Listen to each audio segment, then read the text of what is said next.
Okay guys, तो welcome back. आज का दिन मेरे लिए काफ़ी लकी है, प्लस आपके लिए भी लकी हो सकता है अगर आप ये चीज़ें सही से फॉलो करते हो। तो टाइम वेस्ट नहीं करता, डायरेक्टली स्टार्ट कर देते हैं।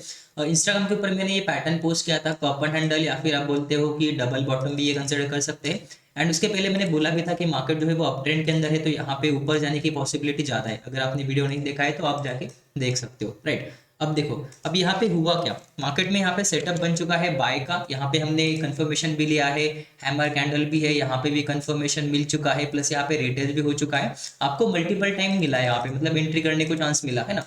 एंड यहाँ पे जब ये मार्केट था तब मैंने बोला भी था, चलो अभी यहाँ पे 45 मिनट हो चुका है, तो आप अपना स्टॉप लॉस कम कर सकते हो, आपका रिस्क कम कर सकते हो, रिवॉर्ड आपका इंक्रीज हो जाएगा।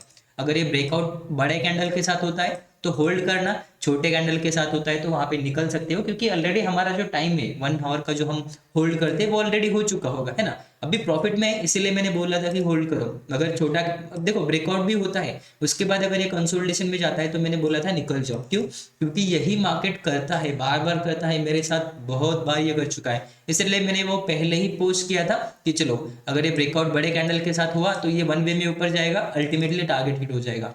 बट अगर ये ब्रेकआउट होने के बाद अगर साइडवेज जाता है तो वहां पे टारगेट का वेट मत करना, निकल जाना, राइट। एंड अगर ये ब्रेकआउट ही होता है सिर्फ एक छोटी मोटी कैंडल के साथ, एंड वहीं पे अगर ये नीचे ऊपर नीचे करता है तो वहां पे डायरेक्टली निकल जाना था, राइट। आई होप आपको ये क्लियर हो गया होगा। ओके, वीडियो को जस्ट पॉज किया था क्योंकि यहाँ से प्लेन जाता है तो उसका साउंड काफ़ी एनोइंग है एंड काफ़ी लाउड है, राइट। ओके, तो ये मैं वीडियो इसलिए बना रहा हूँ क्योंकि अगर किसी ने ये ट्रेड लिया होगा, नो डाउट उसका काफ़ी अच्छे से प्रॉफिट हुआ होगा। किसी ने सोचो कैंडल लो के ऊपर ट्रेड किया होगा, कैंडल मतलब यहाँ पे टारगेट पे निकल गया होगा, या फिर इंडेक्स में 1:3 हिट हो गया, उसकी वजह से निकल गया होगा, तो उसको काफ़ी अच्छे से गेन मिला होगा, राइट। अब देख लेते कि यहाँ पे किसी ने अगर इन द मनी ट्रेड किया होगा तो वो क्या, मतलब उसका क्या रिजल्ट रहा होगा, राइट। तो यहाँ पे देखो, लगभग यहाँ पे कहीं पे एंट्री ट्रिगर हुआ था, स्टॉप लॉस जो था वो 9 से 10 रुपीज का था। एंड यहाँ पे देखोगे वन वे में ऊपर जाके 1:5 दिख रहा है। बट मेरे हिसाब से मेरा जो अल्टीमेटली फोकस होता है वो होता है रेजिस्टेंस तक, जो कि यहाँ पे होता। एंड अल्टीमेटली अगर आप देखोगे 1:3.5। अगर किसी ने यहाँ पे लिमिट ऑर्डर लगा के 80% क्वांटिटी बुक किया होगा तो बाकी का क्वांटिटी यहाँ पे बुक हो गया होगा। या फिर किसी ने अगर कैंडल लो पे ट्रेल किया होगा तो उसका ट्रेलिंग एसेट अराउंड यहाँ पे कहीं पे हिट हो गया होगा। मतलब 1:3 तक अल्टीमेटली टारगेट हिट होता है। एंड मैं एज ए बिगिनर आपको वही बोलता हूँ कि आप 1:2 एंड 1:3 के ऊपर ही यहाँ पे फोकस करो, राइट। चलो, अब ये तो गया इन द मनी के लिए। आपने देख लिया है कि 1:5 हिट हुआ है, आज मोमेंटम काफी अच्छा था, इसीलिए अगर किसी ने थोड़ा सा out of the money trade किया होगा तो उसको लगभग अगर आप देखोगे तो 1:2 जो है वो 10 मिला होगा। बट वो बुक करने की बात है, कोई भी किसी को पता नहीं होता कि टॉप का है बॉटम का है। स्पेशली मुझे जो है वो 1:7.58 के आसपास मिला, क्योंकि मैंने यहाँ पे देखा कि ओके यहाँ पे थोड़ा सा कंसोलिडेट होगा, उसके बाद ऊपर जाएगा, ये मेरा प्लान था, राइट। बट बैंक निफ्टी को देख के मैंने यहीं पे इसको एग्जिट कर दिया। लगभग अगर आप देखोगे तो 1:8 से थोड़ा कम है, 7.5 के आसपास कुछ ना कुछ मेरा प्रॉफिट यहाँ पे इसके अंदर हो गया। बट यहाँ पे क्वांटिटी कम था इसलिए ज़्यादा प्रॉफिट नहीं हुआ। एंड ये जो इन द मनी था इसके अंदर काफ़ी अच्छे से मूवमेंट मिला है, लगभग 35 के आसपास यहाँ पे मुझे जो है वो गेन मिला है, राइट। तो यहाँ पे मैंने कहीं पे इसको एग्जिट कर दिया। ऑन एवरेज अगर आप देखोगे तो समवेयर अराउंड यहीं पे है, 1:3 के आसपास ही इसको भी मैंने एग्जिट किया है। क्योंकि आपको पता होगा कि मेरा हमेशा कुछ ना कुछ टारगेट पे एंट्री लगा के रख दिया होता है ना। तो जैसे ही मेरा टारगेट हिट होता है 1:3, वहां पे लाइक 50-60% क्वांटिटी ऑटोमेटिकली बुक हो जाता है। फिर रेस्ट ऑफ द क्वांटिटी को मैं क्या करता हूँ, कैंडल लो के आसपास स्टॉप लॉस लगा के ट्रेल करता हूँ। इस केस में ये दो ट्रेड जो है वो काफी अच्छे से वर्क हुए। अब आते हैं कि किसी ने अगर निफ्टी को देख के बैंक निफ्टी में ट्रेड किया होगा तो, राइट। अब यहाँ पे देखो, निफ्टी का मैं एक बार फिर से आपको समझा देता हूँ। यहाँ पे मार्केट जो है वो लाइक ओपन हुआ था समवेयर अराउंड, नीचे आया था, फिर से ऊपर चला गया, डे हाई के ऊपर सस्टेन हुआ, फिर से नीचे आया, फिर से ऊपर आया। देखोगे ये लो जो है वो ऊपर ऊपर आ रहा था। एंड प्लस यहाँ पे ब्रेकआउट भी हुआ था, कंफर्मेशन भी था, पैटर्न भी क्लियर विजिबल था। तो निफ्टी के अंदर नो डाउट काफी अच्छे से बाइंग सेंटिमेंट था, प्लस बुलिश व्यू भी था। अब आते हैं बैंक निफ्टी की तरफ। बैंक निफ्टी फर्स्ट 5 मिनट का कैंडल रेजिस्टेंस के ऊपर सस्टेन हुआ, बट नीचे आ गया, नीचे आके डे लो के नीचे सस्टेन हुआ।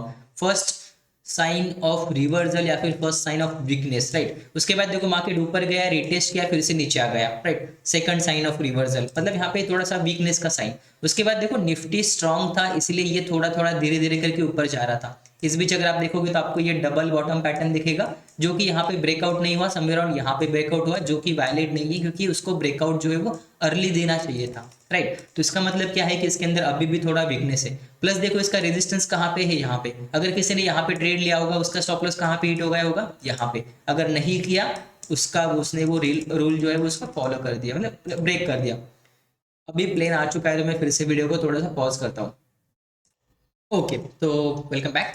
तो यहाँ पे क्या दिख रहा है आपको? बैंक निफ्टी कहीं ना कहीं निगेटिव सेंटीमेंट में है, राइट। एंड एक और चीज देखो, यहाँ पे ये क्या है, डाउनफॉल है। ये काइंड ऑफ क्या बन रहा है, inverted flag and pole pattern. यहाँ पे ट्रेंड लाइन अगर आप ड्रॉ करोगे तो यहाँ पे ब्रेकआउट दिख रहा है। तो आपको जब भी ट्रेड लेना होगा आप क्या फोकस करोगे, यहाँ पे क्लियर पैटर्न बन जाए, डे का ब्रेकआउट हो जाए। इसके ऑपोजिट साइड निफ्टी में अगर आप देखोगे तो यहाँ पे डाउनफॉल जो आया था, इसको मतलब ये नीचे आया ही नहीं था, इसके अंदर कुछ निगेटिविटी था ही नहीं। जहां से मार्केट ने अपसाइड दिया था वहीं से ऊपर गया, फिर देखोगे यहीं से ऊपर गया, फिर इसका स्विंग का ब्रेकआउट हुआ, फिर इसका ब्रेकआउट हुआ। क्लियरली पॉजिटिव मोमेंटम दिख रहा है। प्लस यहाँ पे उतना ऐसा कंसोलिडेशन भी नहीं है, कंफ्यूजन कैंडल भी नहीं है। बैंक निफ्टी अगर आप आते हो तो यहाँ पे आपको दिख जाएगा, यहाँ पे देखो कंफ्यूजन कैंडल्स, यहाँ पे देखो कंफ्यूजन कैंडल्स। निफ्टी में देखो क्लियरली दिख रहा है, यहाँ पे देखो क्लियरली दिख रहा है। प्लस यहाँ पे बुलिश कैंडल्स ज्यादा थे, बैंक निफ्टी में वैसा नहीं था, एक बुलिश कैंडल, चार पांच स्लो स्लो कैंडल, राइट। तो ये होता है कि आपको इसको क्या करना है, यहाँ पे इसको सॉर्ट आउट करना है, देखना है ओके किसके अंदर प्रेशर है, निफ्टी के अंदर प्रेशर है, निफ्टी के अंदर ट्रेड करो। ऐसा मत करो कि निफ्टी को देख के बैंक निफ्टी में ट्रेड करो। देखो यहाँ पे हुआ क्या, बैंक निफ्टी में ब्रेकआउट दिखाने का ट्राई किया, जिन्होंने भी ब्रेकआउट पे एंट्री किया होगा उनका सेल यहाँ पे होगा, यहाँ पे होगा, यहाँ पे होगा, यहाँ पे होगा, सारों के सेल यहाँ पे हिट कर दिए, राइट। तो ये समझो आप, यहाँ पे अगर आप ट्रैप होते हो तो निकलना भी पड़ता है आपको। आपने देखा इमीडिएटली यहाँ पे ओके, यहाँ पे आप ट्रैप हो चुके हो, यहीं पे निकल जाओ, स्टॉप लॉस लेने की जरूरत नहीं, पहले ही निकल जाओ, क्योंकि आपको पता है आपने गलती किया है। एंड आप गलतियों से ही सीखोगे, बट अगर आप इसको एक्ट नहीं करोगे, राइट, तो आप कभी भी यहाँ पे सक्सेसफुल नहीं होगे, राइट। अब देखो इस केस में क्या हुआ है, ये डाउनफॉल हुआ है, जैसे कि हमने कहा कि ये inverted flag and pole pattern जैसा है या फिर ये चैनल पैटर्न जैसा है। अब ये ब्रेकडाउन होगा, कंसोलिडेट करेगा और क्या करेगा, डे लो के नीचे स्टॉप लॉस हिट करेगा। फर्स्ट टारगेट ये रहेगा, सेकंड टारगेट ये रहेगा, थर्ड टारगेट ये रहेगा, है ना। तो क्या यहाँ पे बाइंग का ट्रेड होल्ड करना चाहिए? बिल्कुल नहीं, निकल जाओ। अगर गलती से मार्केट ऊपर भी जाता है फिर भी आपको निकल ही जाना है, क्योंकि वो ट्रेड आपके ऑपोजिट में जा चुका है, राइट। अब देखो, अब ये तो हो गया फर्स्ट, है ना। तो यहाँ पे लोग बाय का ट्रेड होल्ड करेंगे विदाउट स्टॉप लॉस, ये हो गया फर्स्ट जो ट्रेडर मिस्टेक करते हैं। सेकंड मिस्टेक क्या करते हैं पता है क्या, अब ये ट्रेंड चेंज हो चुका है तो वो क्या करेंगे, निफ्टी के चार्ट में आएंगे और निफ्टी को सेल करेंगे। यहाँ पे देखो निफ्टी में क्या करेंगे, सेल करेंगे। अब मुझे ये बताओ निफ्टी का प्राइस एक्शन क्या कहता है, मार्केट अप ट्रेंड के अंदर है, मार्केट ने कंसोलिडेशन किया, मार्केट ने ब्रेकआउट दिया। अब मार्केट क्या करेगा, रिट्रेस करेगा, और वो रिट्रेस करने के बाद यहाँ पे सेल करेंगे बैंक निफ्टी को देख के, और उसको बोलेंगे कि यहाँ पे नीचे आ सकते हैं। भाई कौन से स्कूल में आके, मतलब कौन से स्कूल में जाते हो आप लोग, राइट। इतना सिंपल लॉजिक है। अगर यहाँ पे कंसोलिडेशन के साथ ब्रेकआउट हुआ है तो मार्केट पहले रिट्रेस करेगा, फिर उसके बाद ऊपर जाएगा। ये सिंपल सा लॉजिक नहीं समझते हैं, यहाँ पे पैटर्न ढूंढ के सेल कर देते, फिर यहाँ पे स्टॉप लॉस लेते, फिर मार्केट ऊपर जाता है। और मार्केट करता क्या है पता है क्या, यहाँ पे देखो मार्केट ने रिट्रेस किया, ऊपर जाएगा, फिर यहाँ पे जाके पैटर्न बनाएगा। अगर ब्रेकआउट का पैटर्न हुआ तो ब्रेकआउट देगा, या फिर यहाँ पे ब्रेकडाउन का पैटर्न होगा तो ब्रेकडाउन करके फिर वन वे में नीचे आएगा, फिर मे भी यहाँ पे आ सकता है या फिर यहाँ पे भी आ सकता है, बट पहले यहाँ पे आपको ट्रैप करेगा। तो हमेशा आपको मार्केट को टाइम देना है, पेशेंटली वेट करना है अपने सेटअप का। अगर आप नहीं करते हो तो नो डाउट यहाँ पे जैसे बैंक निफ्टी में आप ट्रैप हो गए, वैसे ही निफ्टी में भी ट्रैप हो जाओगे। यहाँ पे ऐसा सेल करोगे फिर ट्रैप हो जाओगे, है ना। अनलेस एंड अनटिल आपके पास रिस्क पड़ा है या फिर आपका रिस्क रिवॉर्ड काफी अच्छा है, तब भी जाके ट्रेड करना। अदरवाइज ये देखो अपसाइड हुआ, रिट्रेस हुआ, अपसाइड होगा, ये यूनिवर्सल है, बहुत सारे लोगों ने बताया है, बट आप फॉलो ही नहीं करते। आप क्या देखते हो, ओके बैंक निफ्टी नीचे जा रहा है, अब निफ्टी भी नीचे जाएगा। भाई कैसे जाएगा, क्या भाई खुद ही समझो यार। चलो यहाँ पे काफी अच्छे से मैंने बता दिया है, दोनों के साथ मार्केट में बने थे, प्लस में अवेलेबल भी था, एंड मैंने काफी वीडियोस पोस्ट करे। मेरा मन कर रहा है कि मैं और वीडियोस पोस्ट करूं, बट आई गेस ज्यादा कंटेंट डालना भी उतना खास नहीं होगा, लोग बोर हो जाएंगे, देखेंगे नहीं, राइट। तो इसलिए बड़ा वीडियो बनाया है, इसको जाके देख सकते हो, इसके अंदर मैंने सही से सारा एक्सप्लेन कर दिया। Okay guys, that's it for this video, see you in the next video, तब तक के लिए have a good day, bye bye.